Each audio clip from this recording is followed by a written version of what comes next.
नीचे देख रहे।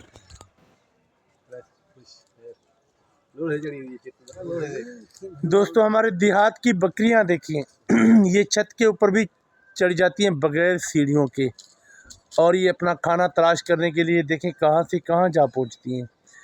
ये देहात की बकरियां हैं, देखिए ये देखिए कितना ऊपर गई है।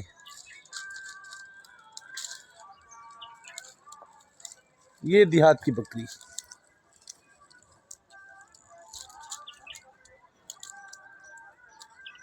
वाह वाह।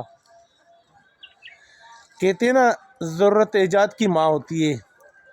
इसको जब नीचे चारा नहीं मिला, खाना नहीं मिला, तो इसने छत के ऊपर चढ़ना अपना ईजाद बना लिया और ऊपर चढ़ गई और अपनी ग़िज़ा ढूंढ रही है, खा रही है। देखें ये देहात की बकरियाँ।